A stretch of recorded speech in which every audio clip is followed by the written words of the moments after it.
We are joined by CBS News' senior correspondent and 60 Minutes contributing correspondent Norah O'Donnell and her senior producer Julie Morse Goff to discuss American innovations through the past 250 years and the women behind some of them. Norah, Julie, thank you both so much for being here. Thank you, Lindsay. So Norah, all right, let's start with you. Your book is a fascinating look at American history. It is through the eyes of some really legendary women.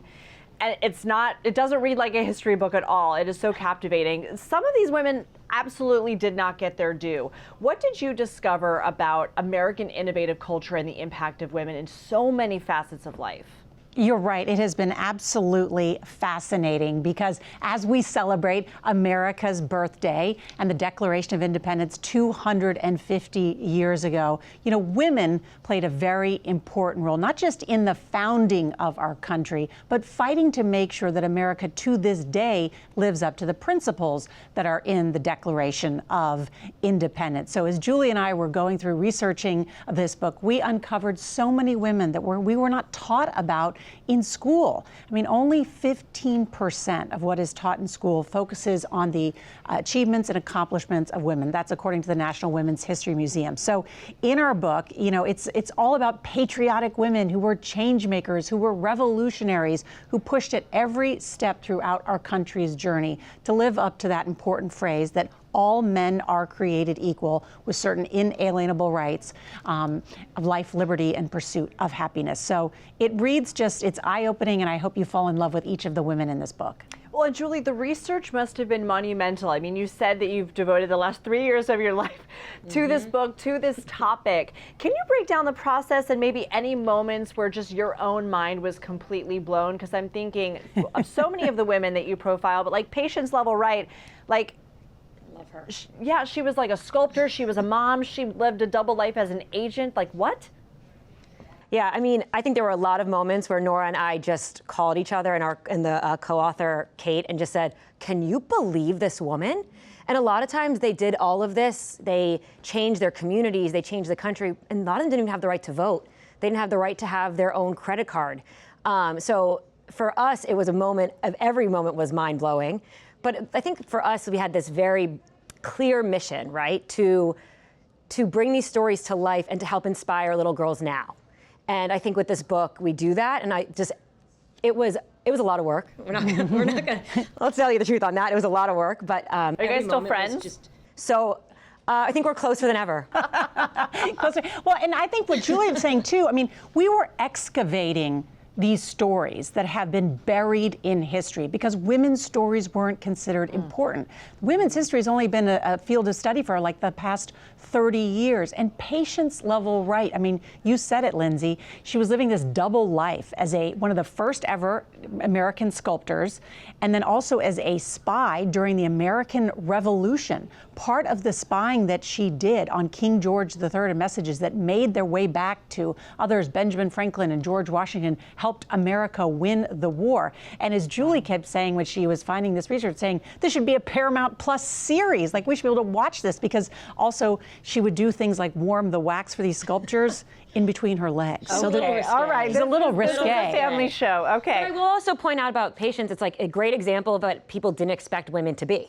She was able to do the things that she did because she was a woman. She spied because no one expected her to be a spy. Yeah. Because why would a woman be that type of a person? It's men who did that. And also, one thing we realized throughout this book was that a lot of women's writings, A, if you were educated enough to have writing, which is rare, and B, they burned them. They got rid of them because it wasn't deemed important at the time. Women's thoughts, women's ideas, what women were doing wasn't important. And so for us, I mean, this is proof it was important. and she was really the perfect person to live that double life, to be that spy, because she was so unsuspecting. So Norah, let's talk about the Wright brothers.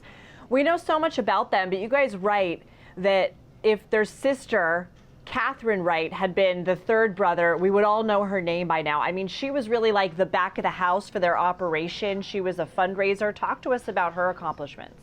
Yeah, I think we all know about the Wright brothers, of course, Orville and Wilbur. So when you think about powered flight, it's because of them at Kitty Hawk in North Carolina. But as one historian has said, there would have been no Kitty Hawk without Kitty Wright. and that's Katherine Wright, their sister. And as I write in the book, she was their COO, she was their CMO. She was the one who actually, the only one in the family that went to college. She went to Oberlin College. So she did all of the back of the house work. She ran the bicycle shop that funded all the operations. And in the first powered flight, which Orville Wright crashed, and a man died in that, they had a military contract. It was Katherine who helped get that contract back on again through the U.S. military. She went overseas. She was gregarious. Orville and Wilbur were kind of boring. They got awarded the Congressional Gold Medal, and President Taft said that she was the most important member of the family.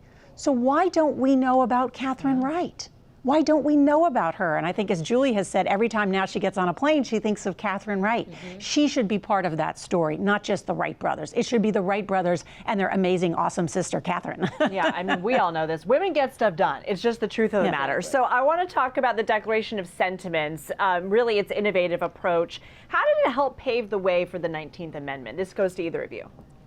Well, in 1848, female suffragists, including Elizabeth Cady Stanton, Lucretia Mott, got together, Susan B. Anthony, and said, we need a women's rights convention. At a tea party. Yes, at a tea party. That's like my favorite part of this, is they had a tea party on like July 19th, and somehow 10 days later they're putting on a convention to fight for women's rights to vote. It's incredible. And so they said, we need a manifesto. So they said, why don't we take the most important document in our American history, the founding of the Declaration of Independence, and use that as our manifesto. And let's call it the Declaration of Sentiments and kind of change some of the words. So instead of all men are created equal, it says all men and women are created equal in the Declaration of Sentiments.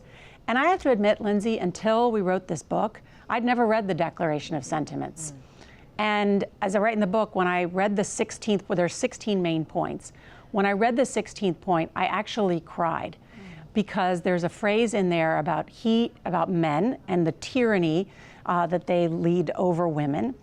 And it said, you know, that they've tried to destroy women's confidence. And that's happened to me a lot in my career, that men have tried to destroy my self-confidence. And I tell the story in the book very quickly about when I was joining CBS from NBC. I met with a man at CBS who said to me, how are you going to cover the White House with 3 young children at home? And I got so red in my face, and I blurted back, do you ask men that question? Right. And thank God I didn't let that man destroy my confidence in myself, or I would have never sat in the same chair as Walter Cronkite for 6 years. And so I think that what's interesting is that the issues that women were facing in 1848 are still many of the same issues that we're facing today in 2026, although we do now have the right to vote. We do now have the right to open up a bank account and own property and more. I'm also glad that Norah didn't listen to that man. Oh, 100%. Me too. And I mean, we're still asked that. Women are still, I would argue, asked that so much more than our male counterparts. How do you balance it all? And what does balance look like when our male counterparts aren't being asked these questions of balancing career and family? And Norah and I talk about this a lot, too, because I actually think that there's 2 ways that comes out, where sometimes it's in a way to demean you and to destroy your confidence. And sometimes, like, women like me are desperate to know because we want to do it, too. You know, so I think that depends on how you ask it, who's asking it, and why you're asking it. And that's truthfully, because I've learned a lot from Norah about being able to do it all. But to be clear, in an interview situation, illegal. No one can ask you about your age, about who you're caring for at home, whether it's children or adults, and all of those things. And those are important things to learn as someone when you're in a job interview. Yeah, very well said. All right, so we spoke to a Smithsonian historian who made the argument that none of America's innovations would have been possible without the patent system. So how did the patent system and maybe other aspects of America really help pave the way for female innovation? Because we know the patent system really democratized innovation for not only females, but for minority groups as well. Well, there are also a ton of men who have taken credit for a woman's patent. We don't quite get into that because we're like focusing on some more positive stories. That's for book number 2, I think. Yeah, maybe. There we go. Although, as Norah likes to say, writing history is very hard. But I will say, we talked a little bit about being on an airplane and thinking about Katherine Wright, but we were once on a trip to New York City and on a train. And I remember Norah and I were just like, there's got to be a woman involved in the train system somehow. Then we found Olive Dennis, who has a patent for being able to control your own air on a train system, for making your feet able to touch the ground when you're traveling. Things that are just so natural to us now as frequent travelers that just didn't exist because men were the ones who were designing things and not thinking about the comfort that women just tend to think about. Yeah, so whether it's a dishwasher, whether it's lifeboats, we name all of the women who had essentially the patents on those life-saving and life-bettering inventions. And the dishwasher was because she was tired of her china chipping. Yeah, That was really why she did it, and then it ended up saving women how much time in life afterwards. Me a lot. I mean, I would say that's relatable, but I have 2 small children, so I don't ever break china out. But okay, so Norah, you kind of just gave an example. You really insert your own voice into a lot of these stories. Why was that important for you? Well, I think it was important because, one, I wanted it to be relatable, and I want people to understand that the struggles that we face today are similar, not as hard, though, as what women before us, and also as a way to pay tribute that we stand on the shoulders of many of these women, and we would not enjoy the rights and the benefits we have today without these women. I remember talking to Gayle King about this, and she was like, I had no idea how violent women suffered in order to get the right to vote, the night of terror. And we tell that story in the book because once you read it, you'll never hesitate again when you're going to cast a ballot. You'll make sure that you budget the time or vote early or whatever it is when you realize how hard women fought for the right to vote. And I wanted my own voice in there too, because how could I not include it? I mean, so many times during this process over 3 years, we would call each other and say, I cried at this story, or I couldn't believe the story, or how were we not taught this in school, or I feel inspired by this particular woman, or why don't let's create a movie about this woman, or a series, because they're just great, great stories. You also speak about women like Mary McLeod Bethune, who opened what eventually became a big HBCU in Florida. Can you tell us more about her accomplishments and contributions, and as well as contributions of other Black women in American history?